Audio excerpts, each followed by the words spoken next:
Programang ito ay rated SPG. Striktong patnubay at gabay ng magulang ang kailangan. Maaaring may masiselang tema, lengguwahe, karahasan, sexual, horror o droga na hindi angkop sa mga bata. Isang mapagpalang araw, mga kapamilya, welcome back at narito ang mga dapat nating abangan sa FPJ's Batang Quiapo. Ang pagkamatay ni David ang siyang dahilan kaya't mas lalong titindi ang galit ni Tanggol sa mga gerero, lalong-lalo na kay Miguelito. Naramdaman ni Tanggol na seryoso si David sa mga sinasabi nito. Sayang nga lang dahil hindi na ito nabigyan ng pangalawang pagkakataon para makabawi. Para kay Tanggol, ang sakripisyong ginawa ni David ay hindi matatawaran. Kaya naman ipinangako niya sa kanyang sarili na hindi siya titigil hanggat hindi nabibigyan ng hustisya ang pagkamatay nito. Gustuhin mang rumesbak agad ni Tanggol, ngunit hindi niya magawa dahil nagbabaka sakali siyang mabubuhay pa itong si David. Kaya agad niya itong isinugod sa ospital.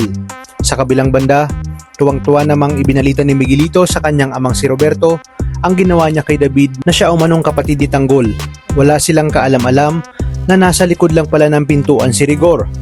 Hindi na nakapagpigil si Rigor at kinumpronta si Miguelito at tinanong kung totoo daw ba ang narinig niya na pinatay nito ang kanyang anak. Matapang na sagot ni Miguelito na oo at dapat para kay Tanggol yun.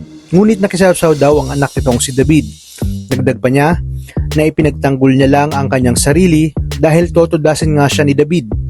At dahil alam ni Miguelito na matindi ang galit ni Rigor kay Tanggol, ipatuloy niyang lalasunin ang utak nito.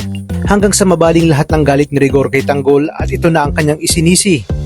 Dumating naman si Ramon sa ospital at sinabi na dapat lang kay David ang nangyari sa kanya. Ngunit ipinagtanggol siya ni Tanggol at sinabi na si David ang nagsakripisyo para sa kanya. Naglulupasay at humahagulgul naman si Marites nang malaman ang sinapit ni David. Habang emosyonal si Marites ay dali-daling umalis si Tanggol na tila ba isang tigring galit na galit at gustong mamuksa. Wala siyang ibang nasa isip kundi makapaghiganti kay Miguelito. At para hindi siya makilala, ay magtatakip siya ng muka para tambangan si Miguelito. At dito nga walang nagawa ang mga tauhan ni Miguelito laban sa kanya. Agad niyang sinunggaban si Miguelito dahil lang kaya't nawalan ito ng malay at saka niya dinala sa isang abandonadong lugar na siya lamang ang may alam. Ipinatagim niya kay Miguelito ang lahat ng kahayupang ginawa nito, buhat nang siya ay pinakulong nito at pinagtangkaan ng kanyang buhay. At higit sa lahat, ang pagpatay nito kay David. Ito na nga kaya ang magiging katapusan ni Miguelito o dadating ang kanyang mga tauhan kasama si Rigor upang iligtas ito. Sino kaya ang paniniwalaan ni Rigor?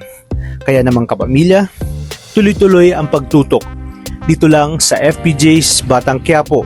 Maraming salamat sa inyong panonood at pagpalain tayong lahat, kapamilya.